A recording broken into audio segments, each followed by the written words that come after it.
So I've been driving for about 2 hours this morning. I'm heading down to Tampa for a Sabaton concert, which I'm very excited about. But it's weird because for those 2 hours, I was just blasting heavy metal the whole time. Get out at a gas station to refuel before getting on the highway again. And there's just some like cheesy 80s or 90s like ballad playing on the speakers at the gas station. I'm just like, wow, this is what people consider normal music. It's just horrible. I don't think metal would be nearly as much fun if everybody listened to it and I pulled up to a gas station every single time and they were playing it out of the loudspeakers. But it's definitely a bit of a shock to go from Arch Enemy to whatever the hell that was. So I'm not really sure why I'm going to try to vlog this trip. It's a really short trip, honestly. I'm going down today, doing the show, and heading back tomorrow morning. But since I haven't had a whole lot of time to shoot video reviews and the kind of stuff I like to do on my channel, or normally do on my channel, I figured I might as well take the camera along with me, shoot some stuff, and maybe at least have some content to put out there into the world. So we'll see how this goes. I did vlog going to a Sabaton show back in October. That was part of my Halloween vlog series, or whatever you want to call that. And then they were actually an opening act for Trivium, I think it was. I didn't even stay to watch Trivium. I just left after Sabaton played. But they are finally doing a headlining US tour. It's been selling out around the country. I don't think this show is sold out, but a lot of shows on this tour have sold out.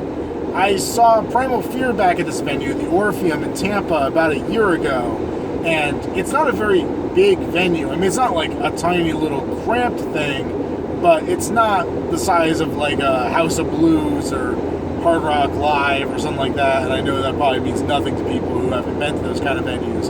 But with Primal Fear, I was able to be like right up front, and it was just a really freaking awesome experience to see that band like that. And as soon as I heard Sabaton was playing in that same venue, I'm like, I have to be there. And I have to be like right up front so that I could get that same experience with that band. So really freaking excited. So hopefully everything pans out. I left early enough that I think I should be good getting to the venue before the doors open so I can get a good spot. But we'll see if that becomes reality. So this room is definitely overkill for staying here one night, but I guess if it's overkill, that makes it more metal, doesn't it? But there were already people lining up outside of the venue when I was pulling in. Granted, it's not too far away from here. You can't see it from here, but it's not too far away. So I'm gonna head down there now.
hotel after the show, and that was freaking amazing. It's been quite a long time since I've seen a show where all three bands were ridiculously solid.